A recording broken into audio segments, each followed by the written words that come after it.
Assalamualaikum warahmatullahi wabarakatuh, pemirsa SMTV dimanapun Anda berada. Senang sekali pada kesempatan malam hari ini saya Bibit Nurvina kembali menjumpai Anda dalam program talk show Balai Sawala. Dan pemirsa SMTV, malam hari ini saya tidak sendiri, sudah kedatangan narasumber yang tentunya tidak asing untuk pemirsa SMTV semuanya karena beliau juga sering hadir ke studio SMTV. Sudah hadir bersama dengan kita Ketua Komisi 1 DPRD Kabupaten Sumedang, Bapak Asep Kurnia SHMH. Pak Akur biasanya panggilan akrabnya. Pak Akur, kumaha damang Pak? Alhamdulillah, sehat ya. Alhamdulillah ya. Bapak mau menyapa dulu nih Pak untuk pemirsa SMTV yang saat ini sedang menyimak.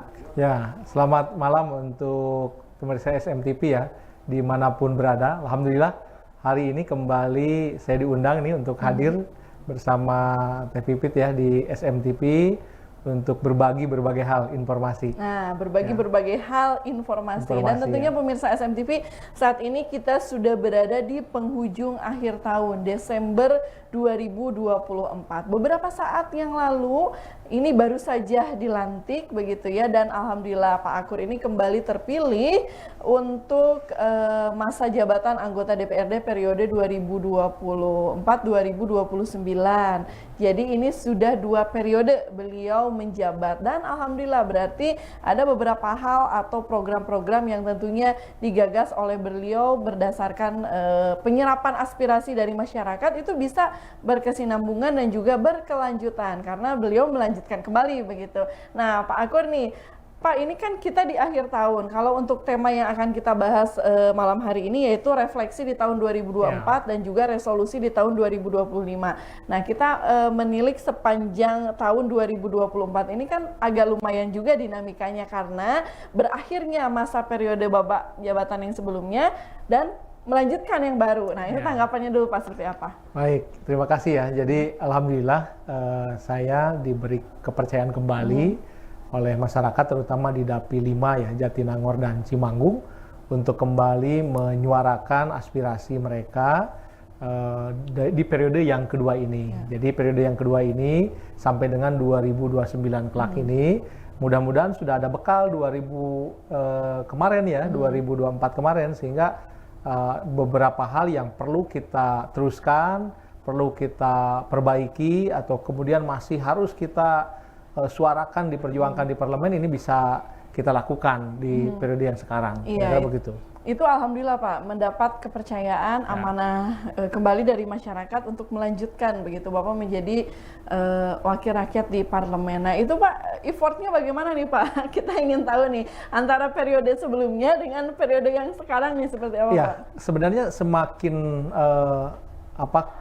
yang saya rasakan ya sebagai anggota DPRD, periode pertama itu kan lebih kepada kita ingin melihat ya, merasakan juga seperti apa memperjuangkan aspirasi masyarakat itu, walaupun kita sebelumnya penyelenggara pemilu, jadi memahami apa dan seperti apa harusnya anggota dewan bekerja begitu. Nah di periode kedua ini lebihnya kita sudah mengetahui permasalahannya, mengetahui harapan warganya begitu kan, sehingga kemudian kita bisa lebih mempercepat ya bagaimana harapan-harapan warga itu bisa kita wujudkan. Misalnya bagaimana sekarang harapan warga itu kepada pemerintah itu kan sebenarnya harus terus kita gelorakan supaya harapan mereka ini tidak putus gitu ya. Ketika misalnya di suatu daerah bagaimana akses infrastruktur terbatas, jalan rusak misalnya.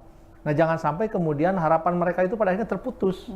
Sudahlah, biarkan saja jalan rusak begitu. Tidak mau lagi mengkritisi, tidak mau lagi menyalurkan aspirasi dengan baik.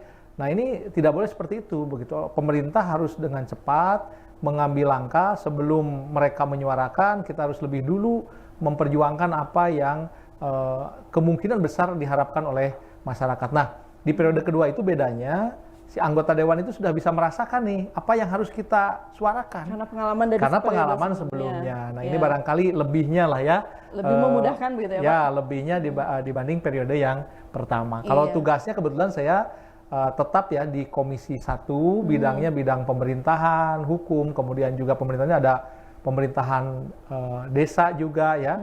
Ini sehingga kemudian karena tetap di Komisi 1 sehingga bekal-bekal yang kemarin apa yang harus kita lakukan ini dengan insya Allah dengan cepat kita juga bisa kita ikhtiarkan untuk diwujudkan di periode yang kedua ini. Kira-kira begitu. Masih tetap pemirsa SMTV berada di Komisi 1, antara lain tadi bidang pemerintahan ya Pak ya. Dan Pak Akur ini pemirsa dari fraksi Partai Golkar, yaitu partai pemenang. Nah, pemilu legislatif dengan perolehan suara 10 kursi. Otomatis ini yang lumayan mendominasi ya Pak, karena perolehan suaranya terbesar. Nah, ini apakah dengan raihan posisi Partai Golkar dengan perolehan suara terbanyak itu sedikit berpengaruh Pak? Tidak dengan ini? Tentu ya, kalau periode pertama ini suara atau kursi kita itu di parlemen kan tidak sebanyak yang sekarang. Kalau tidak salah dengan 7 kursi ya di waktu itu, sehingga ketua DPRD-nya posisinya tidak pada dari partai kita, dari Partai Golkar. Nah, hari ini ketua DPRD-nya dari Partai Golkar, sehingga kemudian juga kursinya juga yang paling banyak Golkar, itu 10 kursi ya, artinya sebagai pemenang pemilu. Nah, saya pikir dengan lokomotifnya atau dengan sebagai pimpinan di DPRD-nya dari Golkar, maka lebih leluasa kita bisa menyuarakan ya, memperjuangkan aspirasi dari masyarakat. Nah, ini kita baru bertugas dari bulan Agustus ya, 13 Agustus. Kemudian kita kemarin baru mengikuti orientasi tugas untuk 50 anggota dewan. Berarti Agustus, September, Oktober, November. Baru sekitar 4 bulan. Nah, 4 bulan ini kita dihadapkan kepada tadi itu penguatan sumber daya manusia di parlemennya sendiri ya, melalui orientasi tugas fungsi DPRD. Kemudian yang kedua, kita dihadapkan kepada penyelenggaraan pilkada yang kemarin baru kita gelar. Nah, ini kan saya pikir kegiatan-kegiatan proses pemilu yang itu juga menjadi tugas DPRD juga untuk mengawal supaya bisa berjalan dengan lancar. Kalau untuk berbicara dunia politik, tahun 2024 ini tahun yang lumayan cukup panas ya. Betul. Cukup panas hawa politiknya begitu ya, karena dalam 1 tahun ini kita 2 kali ya Pak. Dua kali. Yang pertama pemilihan umum legislatif, pilpres, dan kemarin tuh ya lumayan pilkada begitu ya. Pemirsa SMTV, dan sebelum nanti kita bahas itu, kita juga mau mengucapkan selamat nih kepada Pak Akur, karena dalam orientasi anggota DPRD yang tadi disampaikan beliau mendapatkan penghargaan dari BPSDM Jawa Barat sebagai 5 peserta anggota DPRD terbaik ya. Selamat sekali lagi ya Pak. Luar biasa ya. Karena kita yakin percaya dengan kapasitas beliau ya, sudah pasti tentunya sebanding begitu ya, karena beliau mendapat penghargaan terbaik itu ya Pak, 5 anggota DPRD terbaik. Jadi baru tadi ya, tadi pagi. Tadi pagi ya, Pak. Tadi pagi pemerintah Provinsi Jawa Barat mengundang 5 terbaik peserta orientasi ya, seluruh anggota DPRD dari seluruh kabupaten kota se-Jawa Barat, dan diserahkan langsung di BPSDM Provinsi Jawa Barat oleh Pak Sekda Jawa Barat ya. Mudah-mudahan lah nanti ini menambah semangat ya, karena bagi kita rumusnya itu kan bagaimana kita mengabdi dengan inovasi yang tiada henti, kira-kira begitu. Jadi memotivasi juga ya Pak. Ya, motivasi semuanya lah. Dan juga bisa menginspirasi tentunya untuk seluruh warga masyarakat Sumedang gitu. Nah, ini Pak, berbicara yang tadi Pak, 2024 tahun yang cukup panas. Ada 2 event besar, termasuk juga karena tadi Pak Akur duduk di Komisi 1 pemirsa SMTV. Nah, ini juga tadi berkaitan dan pengalaman beliau juga sebelumnya sebagai lembaga penyelenggara pemilu. Pak, boleh tanggapannya dulu nih, karena lumayan cukup banyak dan erat kaitannya dengan posisi Bapak yang sebelumnya begitu. Baik. Ini memang agak menarik ya. Pemilu yang sekarang ini pemilu yang agak berbeda dengan pemilu-pemilu sebelumnya. Di satu sisi kita prihatin karena penyelenggaraan ini diwarnai dengan menurunnya partisipasi pemilih.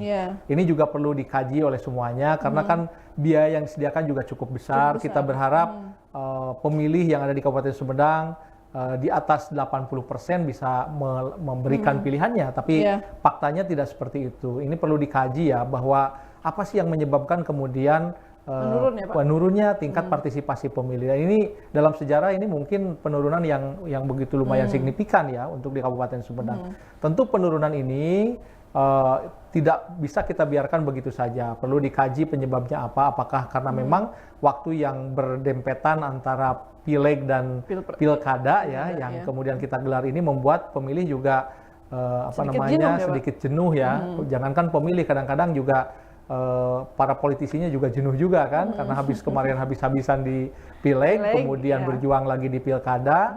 Dan ini kan berbeda kalau dulu waktu 2019 kalau tidak salah, di pilkada duluan, kemudian baru ke pileg begitu. Nah, sekarang kemarin itu kan terbalik ya, jadi pileg dulu, setelah pileg selesai baru pilkada. Masyarakat mungkin jenuh. Kadang-kadang masyarakat juga kan luar biasa juga, mau datang ke TPS kalau ada tambahan-tambahan pemikat ya, cilok di kecapan, dicolok lamun aya artosan, kira-kira begitu. Ini juga berbanding terbalik pada saat pileg ya dengan pilkada kemarin. Ini yang pertama. Tapi di luar keprihatinan kita juga mengapresiasi ya penyelenggara pemilu yang berikhtiar sedemikian rupa sehingga anggaran yang kita berikan kita penuhi kepada baik KPU, Bawaslu, karena kebetulan mitra Komisi 1 ya di penanggung jawab utama dari pemerintah daerah adalah Kesatuan Bangsa dan Politik, itu menjadi mitra kami. Kita berhasil menyelenggarakan pemilu dengan baik.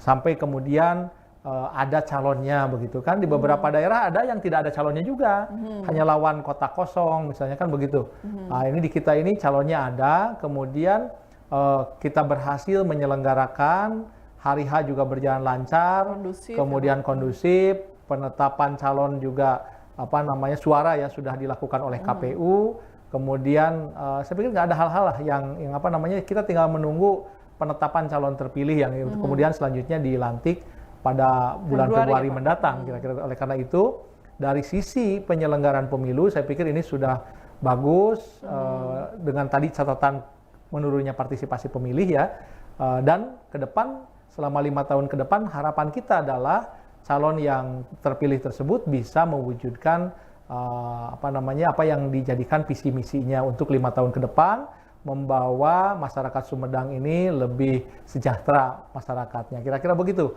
ya, dan bisa terus bersaing dengan daerah-daerah yang lainnya. Iya, itu hanya sebagian kecil catatan demokrasi ya pemirsa SMTV di tahun 2024, dan tentunya masih banyak nih yang akan kita gali, beberapa poin-poin penting refleksi di tahun 2024 seperti apa, dan tentunya juga ini akan berpengaruh seperti apa evaluasi untuk di tahun 2025 meningkatkan target kinerjanya seperti apa, khususnya ini dari sisi pengawasan dari DPRD Kabupaten Sumedang. Seperti apa pemirsa SMTV sesaat lagi, dan juga Anda yang mau ikut bergabung boleh nanti kita akan buka live interaktif di segmen 2 di nomor 0811247378. Untuk Anda yang mau ikut bergabung jangan kemana-mana, sesaat lagi kita akan kembali masih di Balai Sawala SMTV ECS Pisah.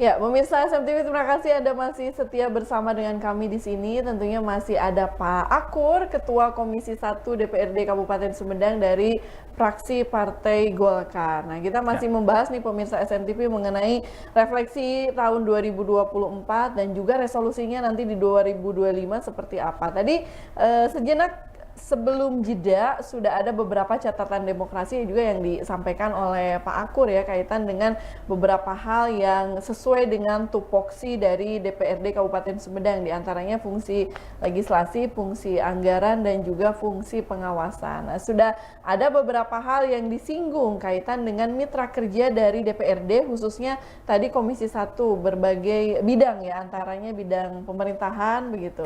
Bapak, sebelum nanti kita bahas, ini ada telepon masuk dulu ya, kita terima. Halo, assalamualaikum. Waalaikumsalam, Teh Haji. Iya, mangga Bapak, sareng saha di mana? Di Cilimus teh, orang Malausma, orang sisi kedua. Oh, Cilimus Malausma. Mangga Wah Haji, Bapak bade aya nu ditaroskeun atau napi aya nu bade didugikeun ka Pak Akur? Bapak Dewan? Ulan? Bapak bade aya apa tarosan nu bade ditaroskeun ka Pak Akur, Pak Dewan? Mohon. Mangga, kumaha Pak? Teruskan ke Pak Dewan. Mohon. Coba kuping dia baru dah ke meni racet pada nanggung Rame katanya itu banyak Oh, anak-anak. rame, mohon. Bapak gaduh patarasan Rame. teu atau napi gaduh kamandang, bade Ini siapa Pak? Pak siapa? Nanti saya yang nanya aja. Wahaji Itu di kalau ke- Malausma. Waji damang Waji. Saya alhamdulillah kumaha. Waji kumaha kadinya bantuan-bantuan ti pamerintahan naon utus katampi ka masyarakat Waji. Atas lengkap tapi dah wajib mah. Salah kebagian naon. Karena kebagian Nah, kalau Wahaji mah harus ngebantu juga ya. Apa aya masukan tuh Wahaji kanggo ka DPRD Sumedang Wahaji? Anggota dewan kedah kumaha? Mangga Wahaji. Sareng dewan ya. Mohon sareng Bapak abdi. Dewan. Pak Dewan atuh kieu wae ai korot mah ngadoakeun sing amanah we sakitulah sing Luar biasa ini. bisa nyampaikan aspirasi masyarakat. Ya. Dari utamina salira sing sehat atau masyarakat sing pada sehat sadaya. Amin, amin. Mohon didoakeun sing amanah we gitu. Di Amin. partai naon nih salira Golkar. Partai Golkar Waji. di Golkar Bapak Haji memang Golkar gitu ya. Oh, Pak Haji ke Golkarnya. Saya Pak Haji dipertahankan we. Boboto Golkar. Boboto Golkar. Baik. Mohon, Ya, hatur nuhun Pak Haji. mohon ditangtuna. Mangga, ya memberikan Ini apresiasi. kata yang paling berat dari masyarakat itu seperti itu. Amanah Pokoknya ya, Pak, ya. amanah. Nah, amanah ini nggak semudah yang dibayangkan. Kita berebut jadi anggota dewan, habis uang juga gede, jadi anggota dewan, jadi bupati. Pada akhirnya kemudian tidak amanah juga, susah juga. Oleh karena itu, yang kita ikhtiarkan bagaimana di periode kedua ini bisa memperbaiki kinerja kita yang kemarin, yang periode pertama, kemudian bisa banyak memperjuangkan ya dan menyuarakan aspirasi dari masyarakat. Iya, Itu. Pak, dari sepanjang tahun 2024 beberapa capaian kaitan dengan tindak lanjut Ya. penyerapan aspirasi dari masyarakat yang barusan juga disampaikan, intinya harus amanah, berarti ada aspirasi masyarakat yang disalurkan terwakili begitu Ya. Pak dari Bapak nih. Sepanjang catatan sejarah 2024 apa saja nih Pak capaian yang memang penyerapan aspirasi yang sudah diperjuangkan oleh Bapak itu? Pertama, tidak lepas dari tugas fungsi anggota DPRD. Ya. Jadi amanah yang dimaksud tadi itu, bagaimana jadi anggota Dewan Amanah itu yang memahami memang tugas fungsi anggota DPRD. Ada 3 tugas utama ya, dari sisi misalnya kaitan dengan legislasi, produk pembuatan produk-produk peraturan daerah misalnya. Nah ini bagaimana kita bisa membuat peraturan-peraturan ini yang berpihak kepada masyarakat.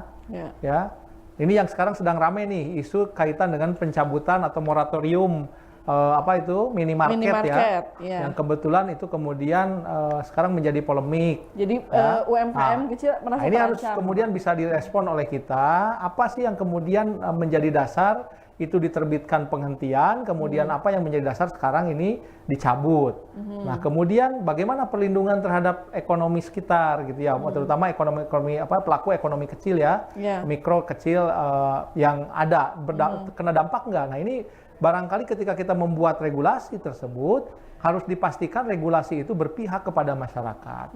Nah, sekarang kita sedang melakukan 2 inisiatif DPRD nih.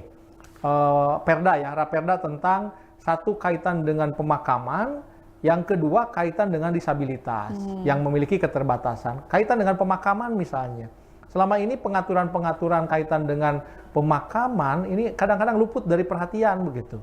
Padahal di beberapa kasus kita agak sulit tiba-tiba orang yang ada di kompleks perumahan harus memakamkan ketika terjadi misalnya meninggal dunia, itu agak kesulitan kemana, seperti apa makamnya, seperti apa penataan dan sebagainya. Nah, kita berinisiasi sekarang membuat perda ya, raperda kaitan dengan pemakaman. Kedua juga disabilitas. Kita sekarang lagi ramai juga ya yang disabilitas. Kasus Ya, ini juga harus kita imbangi bagaimana kita memberikan perlindungan ya bagi mereka yang memiliki keterbatasan. Kita buat perdanya. Kemudian juga dulu kita terbitkan perda untuk pondok pesantren misalnya, kepemudaan. Nah, perda-perda yang kita buat itu mudah-mudahan kemudian ini bisa dirasakan manfaatnya kepada masyarakat. Kemudian yang kedua, kaitan dengan fungsi anggaran. Yeah. Nah, ini yang fungsi yang paling berat dimiliki juga oleh DPRD begitu.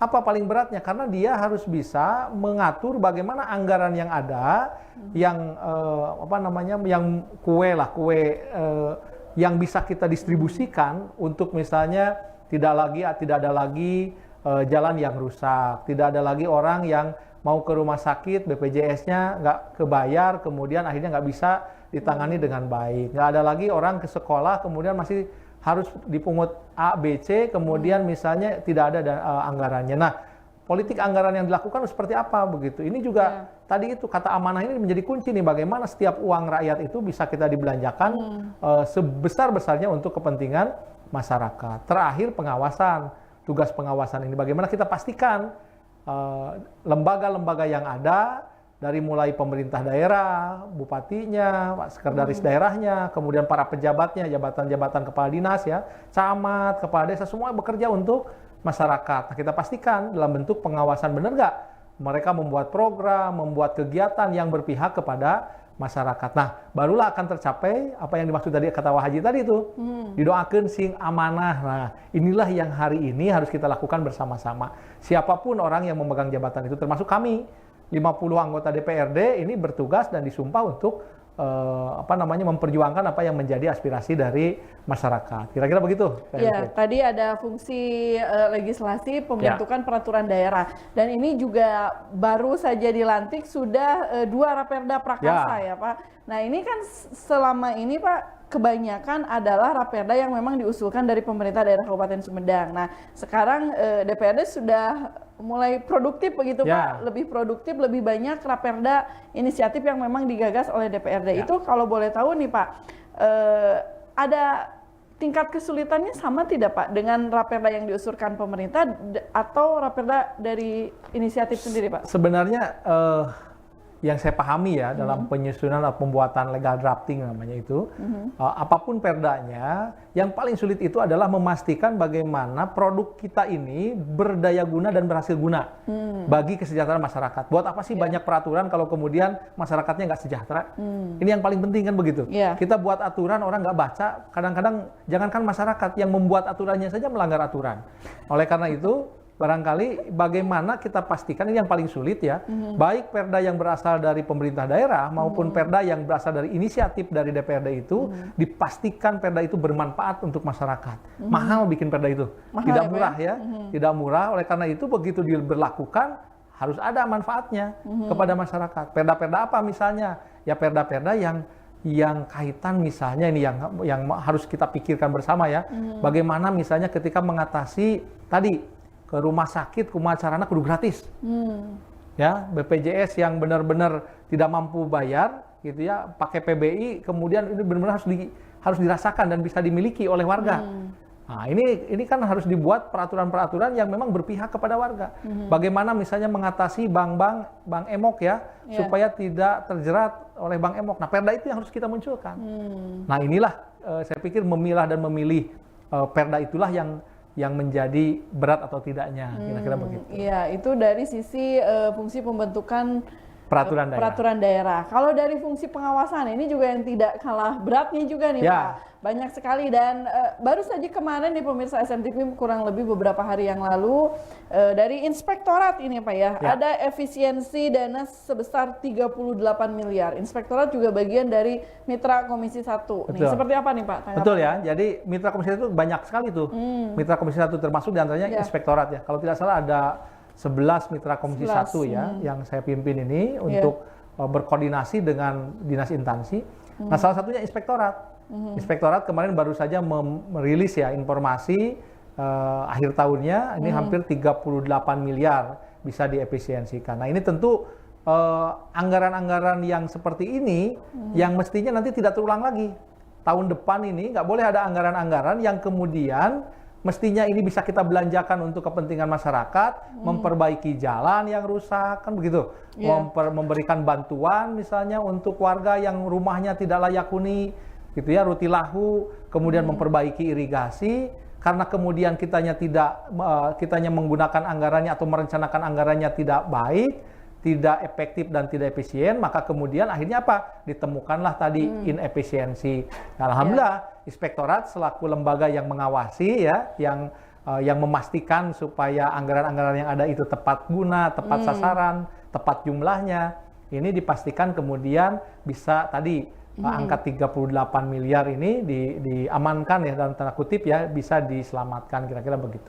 Iya, dan pemirsa SMTV juga kalau berbicara mengenai efisiensi anggaran, ini juga menarik karena tingkat capaian serapan tiap SKPD itu berbeda-beda. Nah, seperti apa efisiensinya akan kita tanyakan sesaat lagi setelah jeda ya. Jangan kemana-mana, masih di Balai Sawala SMTV HS Pisan.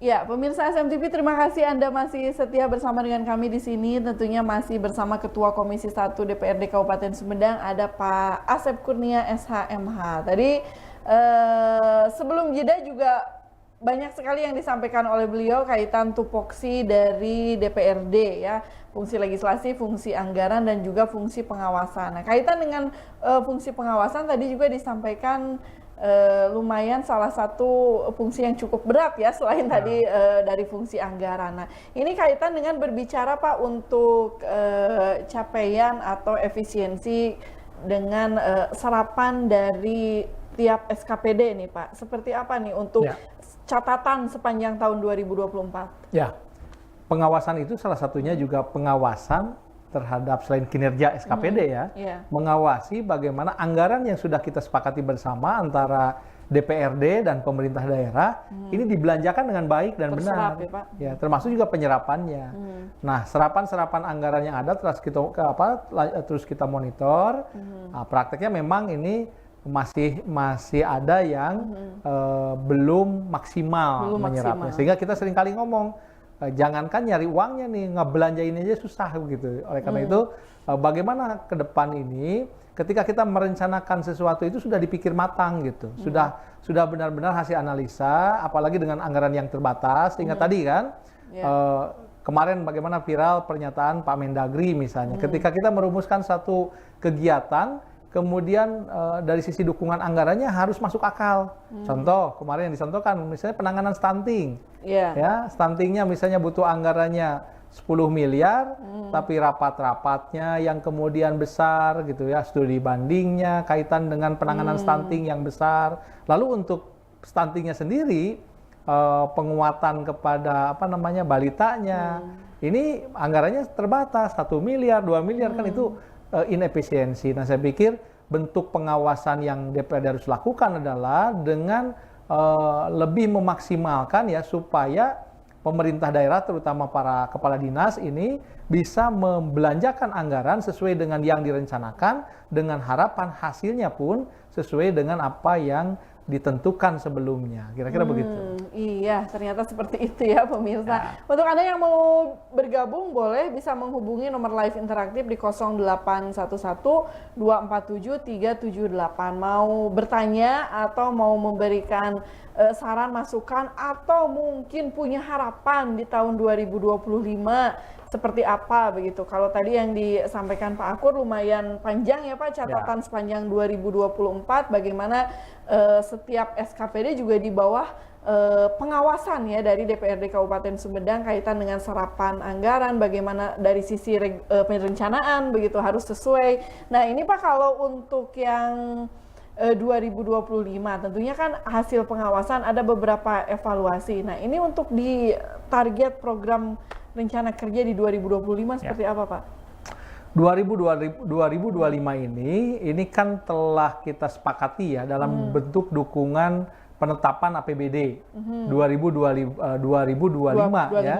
Ini telah kita tetapkan bersama antara pemerintah daerah dan DPRD. Alhamdulillah sekarang sedang masuk kepada evaluasi gubernur sehingga kontraknya sudah ada di sana tuh. Anggarannya berapa, setiap SKPD dapatnya berapa, untuk target-targetnya apa, di sana ada.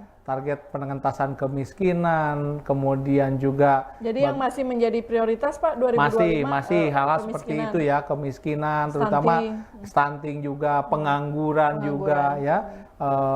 Bagaimana juga kita bisa terus membuka lapangan kerja gitu kan. Ini memang sudah direncanakan sedemikian rupa, dibahas bersama antara DPRD ya, Badan Anggaran di DPRD dengan pemerintah daerah, tim anggaran dari pemerintah daerah. Kita rumuskan sama-sama, sudah ketuk palu, sehingga kemudian begitu masuk ke Januari ini sudah menggunakan anggaran yang baru. Saya pikir ini yang bentuk wujud nyata ya dari DPRD dan memberikan support kepada pemerintah daerah dengan melakukan pembahasan tepat waktu, sehingga kemudian begitu masuk ke tahun 2025 ini semuanya sudah berjalan sesuai dengan rencana. Iya, kira-kira itu begitu. kan membidik berbagai macam penyelesaian. Ada telepon masuk? Oke, Ya. kita terima. Halo, Assalamualaikum. Halo? Halo. Ya, halo, Assalamualaikum. Waalaikumsalam warahmatullahi wabarakatuh. Ya, dengan Ibu siapa Bu, di mana?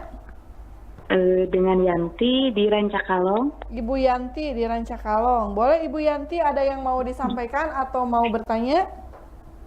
Mohon Nah, Bu Yanti. ada sedikit yang ingin disampaikan, Panginten. Mohon. Ada yang ingin disampaikan buat Pak Dewan. Mohon, mangga. Mohon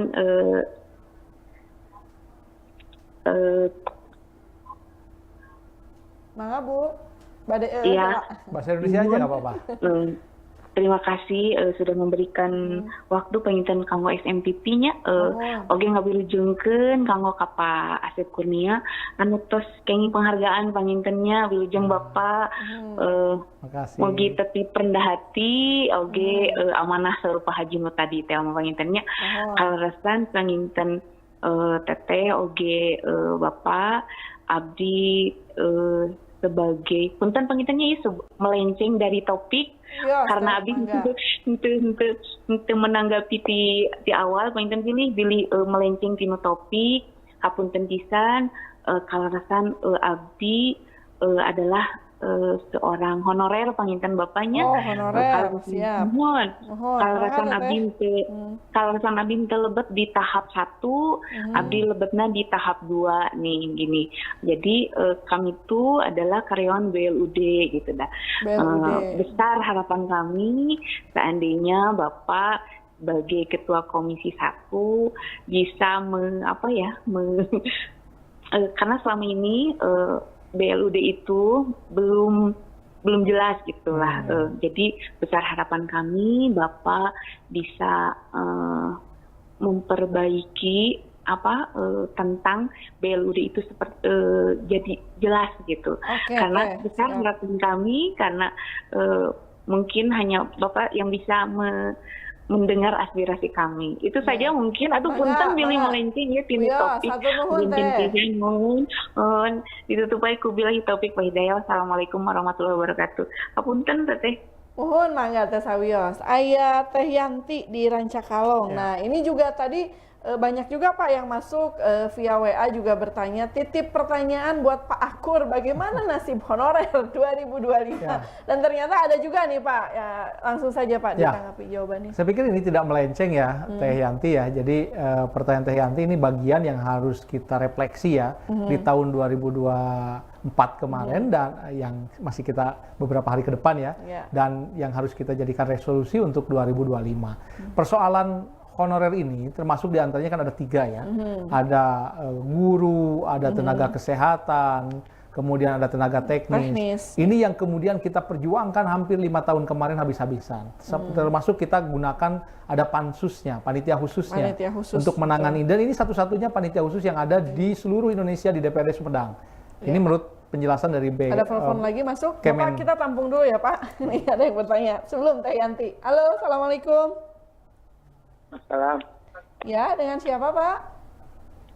Dengan Pak Sumarno Pak Sumarno, boleh. Pak Sumarno di mana Bapak? di Tanjung Sari. Di Tanjung Sari. Boleh Pak Sumarno ada pertanyaan atau yang mau disampaikan Pak? Ada pertanyaan teh. Enggak. Ini kan masalah bantuan-bantuan seperti sosial gitu ya. Bansos, iya. Di Tanjung Sari. Mohon. Bapak nampi bantosan? Iya, ada pertanyaan itu ya. Mangga. Ini soal bantuan seperti ada listrik gratis gitu kan? Listrik gratis, mohon. Terus, naon nih Pak? Listrik gratis atau ruti lahu misalkan gitu. Soalnya di tempat saya ini kan ada yang mau dipasang listrik gratis dulu itu tuh. Tapi belum dipasang sampai sekarang. Tapi yang rumahnya udah tembok-tembok semua udah dipasang, yang rumahnya ada panggung belum dipasang. Nah, terus saya ngomong sama yang tukang kontrolnya, sama tukang kontrol ini ya nanti saya laporkan. Nah, udah ada 2 minggu atau sebulan, terus dipasang instalasinya. Nah, udah dipasang instalasinya sampai sekarang udah ada 5 tahun belum pasang lagi. Atau 5 tahun mas, aneh sakedap ari bapak. 5 Satu tahun. periode pergantian bupati. Soalnya Bapak eta salami 5 tahun berarti poek wae gitu. ya nyolok. Oh, nyolok. Jantan teu gaduh listrik sendiri berarti nya. Soalnya ada contoh di sini nih. Instalasinya dipasang ke saudaranya RW. Misalkan, nah udah ketahuan, dicopot lagi di saudara RW karena saudara RW belum ada bagiannya gitu. Oh, karena belum bagian. Oke, siap. Itu saja Pak Sumarno. Pernah begitu gitu. Iya. Terus siap. masalah ruti lahu, Mangga, ruti yang lahu. baru berapa tahun pindah ke daerah sini. Nah, terus itu mah karena RW juga dikasih ruti lahu, tapi yang dari Orok di tempat itu enggak. Gitu, makanya saya tuh pengen bersih-bersih kan. Kalau dari atas mah dilihatnya gampang ya. Misalkan kalau listrik tahun sekian RT segini, RW segini, misalkan siapa instalatornya, siapa yang kerjanya, nanti yang nunjukin di daerahnya siapa gitu. Nanti ketemu gitu kan. Oke, siap. Terima kasih Pak Sumarno sudah ditangkap inti dari pertanyaannya. Iya. Itu Dan saja kalau Pak. Lutilahu deh, sebentar lagi kalau Lutilahu itu biayanya itu berapa sih dikasihnya dari pemerintah? Siap, nanti dijawab langsung oleh Pak Akur. Terima kasih Pak Sumarno. Soalnya ada yang persegi unggul itu. Iya, Assalamualaikum siap. dah. Mangga. Ya, pemirsa SMTV. Nah, sesaat tadi pertanyaan Teh Yanti juga bagaimana nasib honorer ini yang ditunggu-tunggu. Kemudian juga dari Pak Sumarno ada beberapa bantuan yang dirasa mungkin menurut masyarakat tidak tepat sasaran loh. Kok yang harusnya saya menerima kenapa tidak? Nah, saat lagi ya, jangan kemana-mana. Akan kita tunggu jawabannya setelah jeda. Masih di Balai Sawala SMTV Aces Pisang.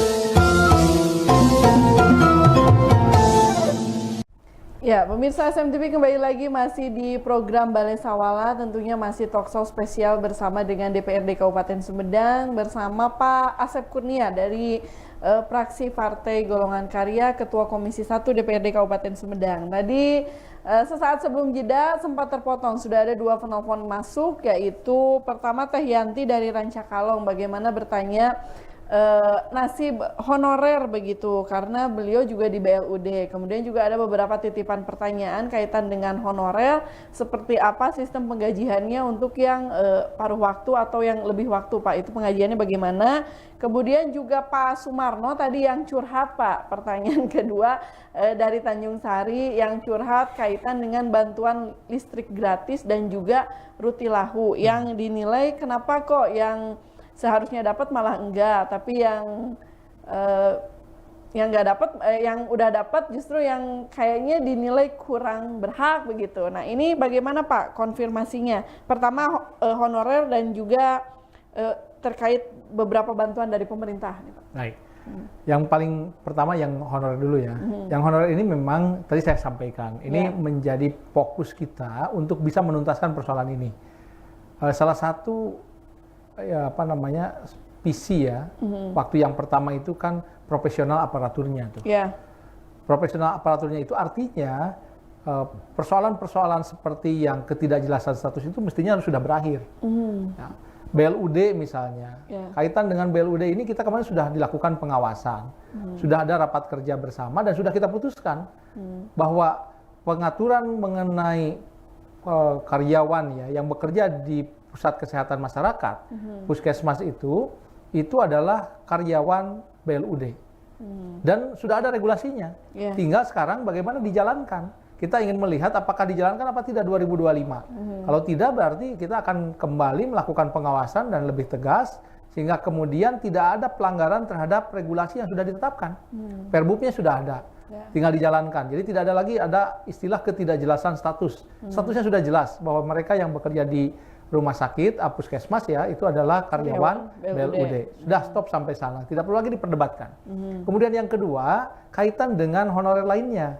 Honorer-honorer lainnya itu yang sekarang ini sudah sedang proses seleksi ya, sedang proses rekrutmen, terutama untuk P3K, baik yang guru, kemudian juga apa namanya selain guru itu tenaga teknis, kemudian juga ada tenaga kesehatan ya, ada 2 tahapan pendaftarannya, ada yang tercatat di BKN, ada yang tidak tercatat.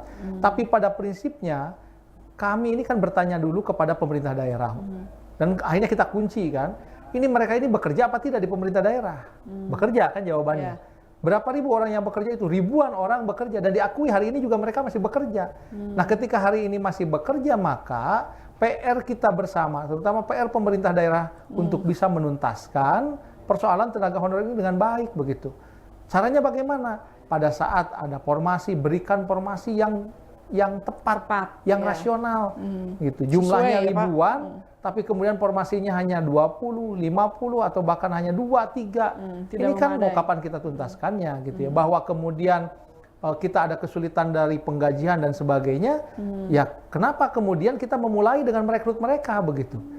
Nah ini kan harus ada, oleh karena itu kemarin kita kunci ya di angka terakhir, angka yang disepakati oleh Pansus hampir 7.000 orang waktu itu, sekarang sudah terus berkurang dan tidak boleh lagi ada pengangkatan, ya, ada rekrutmen yang ilegal ya, kaitan dengan apapun namanya lah, non ASN itu tidak boleh lagi. Jadi kalau misalnya ditemukan masih ada, segera informasikan. Ya karena sejak kita membuat pansus sudah ada pertanggungjawaban mutlak ya dari bupati, maka sejak itulah kemudian tidak boleh lagi ada rekrutmen dari tenaga honorer.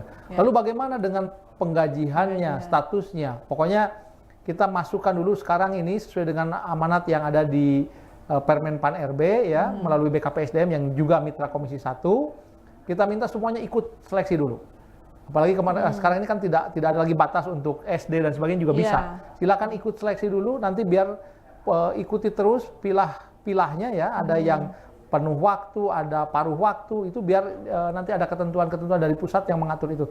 Tapi teman-teman yang sekarang masih berikhtiar untuk mewujudkan atau kejelasan ya, mendapatkan kejelasan mengenai status mereka, ini bisa mendapatkan kejelasan statusnya.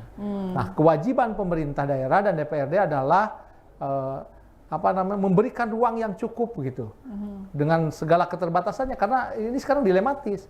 Yang rekrutnya kita gitu, kan mereka bekerjanya di instansi pemerintah daerah begitu ya, sehingga kita harus bertanggung jawab juga untuk menyelesaikan ini. Jangan biarkan ya silahkan urus sendiri, silahkan atau nggak bisa juga begitu. Oleh karena itu kita tanggung jawab bersama dan harus tuntas ya.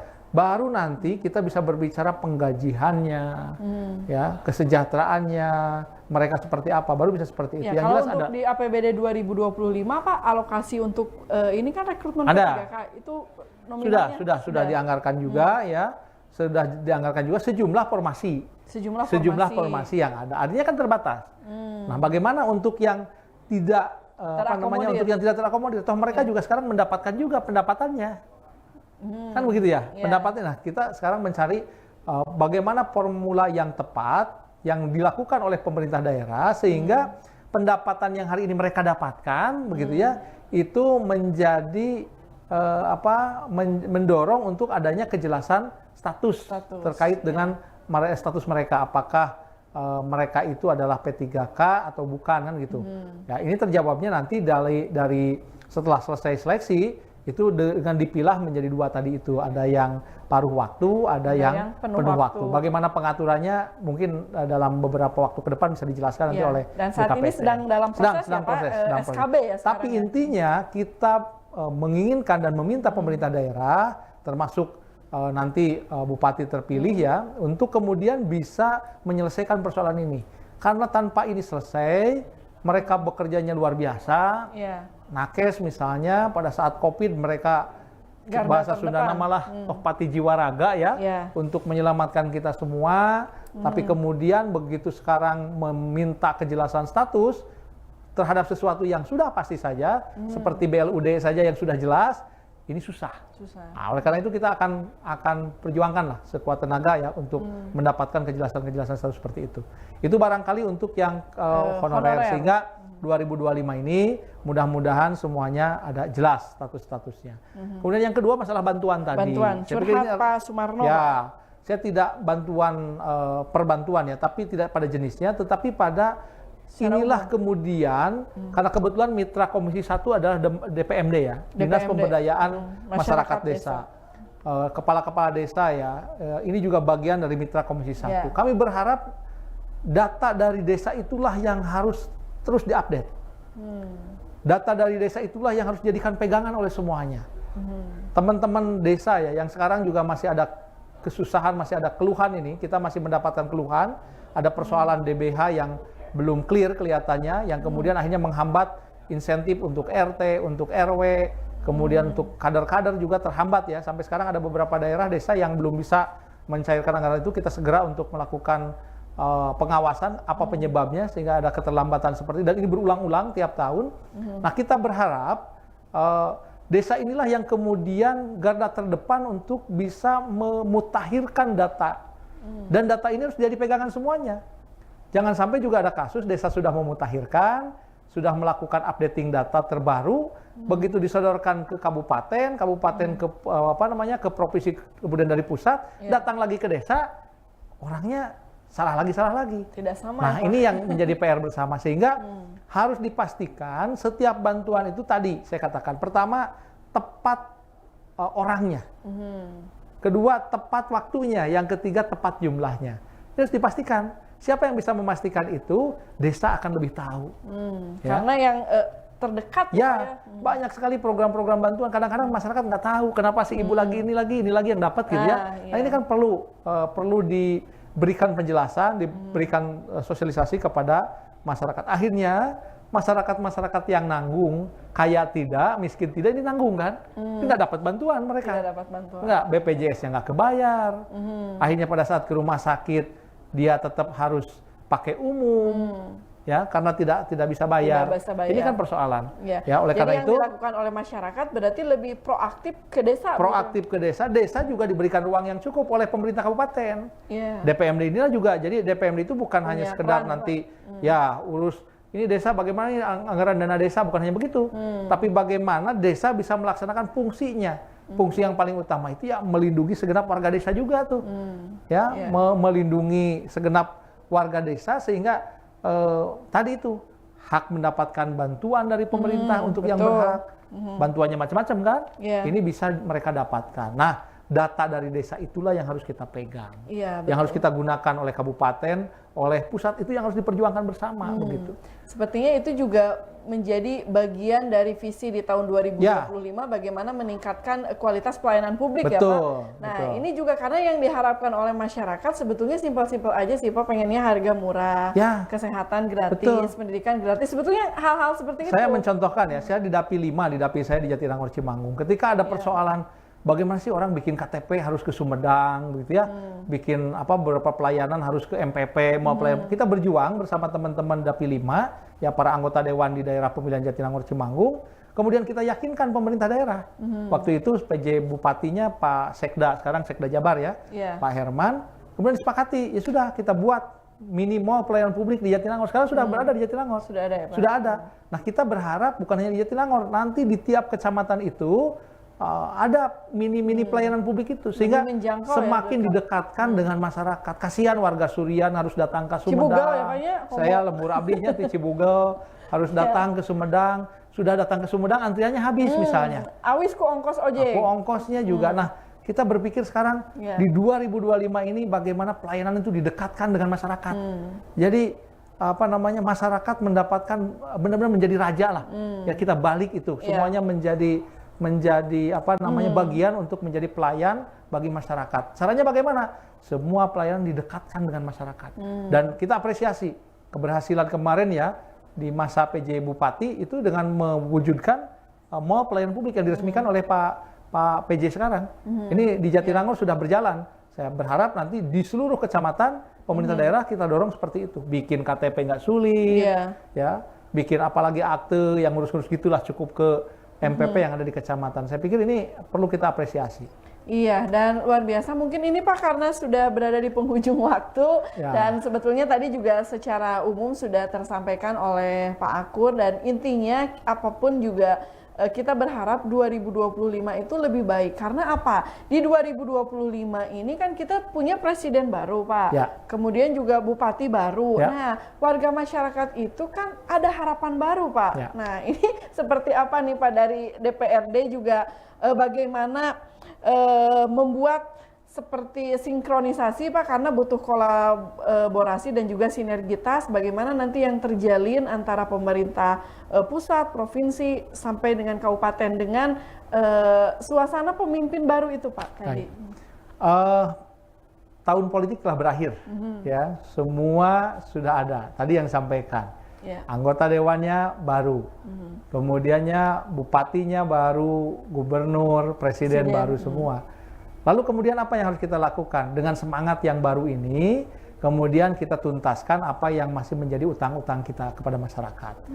Ya, janji-janji kita. Pada saat pemilu kita janjikan segalanya.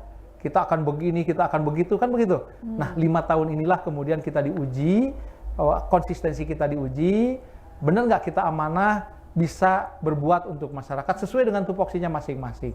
Kami di DPRD berkomitmen untuk 5 tahun ke depan ini yang menjadi tugas fungsi DPRD kita jalankan dengan maksimal. Tugas legislasi, membentuk aturan yang berpihak kepada masyarakat, tugas anggaran kita bagaimana bersama pemerintah daerah, anggaran yang ada ini saeutik kudu mahi loba kudu nyesa itu ini bisa benar-benar semuanya diarahkan untuk kepentingan masyarakat. Kalau sekarang misalnya dalam bidang infrastruktur tadi, ruas jalan yang rusak itu tinggal sedikit lagi kita maksimalkan untuk bisa menuntaskan yang sedikit lagi itu supaya kemudian tidak lagi nanti menjadi jualan pada saat pemilu yang akan datang, mengatasi lagi jalan-jalan karena jalannya sudah selesai. Kan begitu.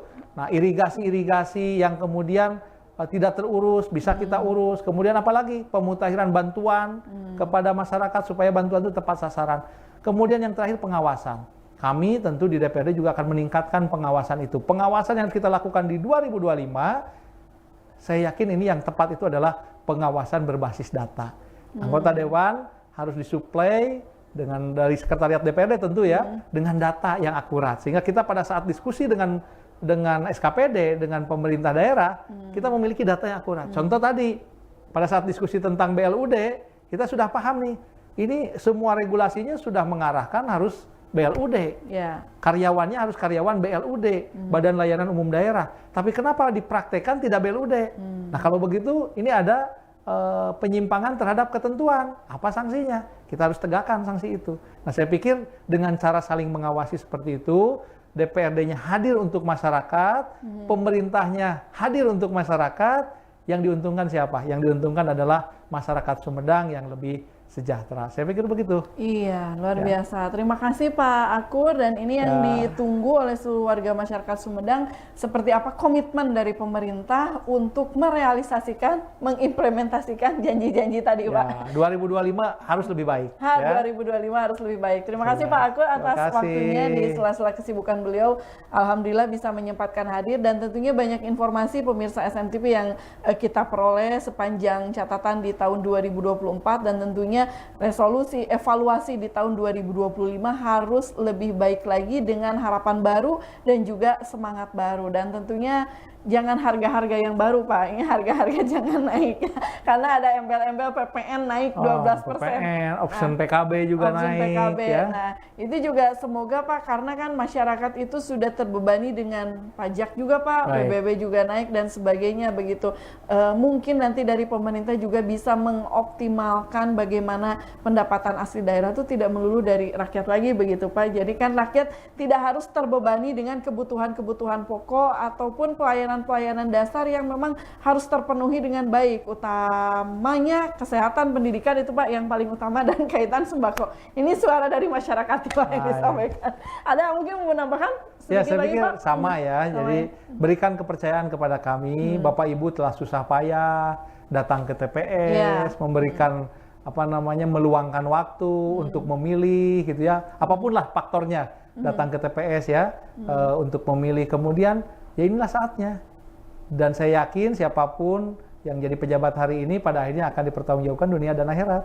Jadi tidak ada jalan lain, kita berbuat kebaikan di 2025. Setiap hari kita mencoba membuat warga tersenyum. Saya pikir seperti itu. Iya, barang siapa yang memudahkan orang lain itu hidupnya akan mudah. Amin. Ya Pak. Intinya seperti itu. Terima kasih Pak Akur sekali lagi, dan pemirsa SMTV sebetulnya masih banyak yang mau disampaikan, ditanyakan juga. Namun sayang sekali waktunya sudah tidak mencukupi. Insya Allah nanti kita akan bertemu kembali di episode mendatang. Saya Pipit Nurvina undur pamit. Sampai jumpa di lain kesempatan. Wassalamualaikum warahmatullahi wabarakatuh. Assalamualaikum warahmatullahi wabarakatuh. Terima kasih.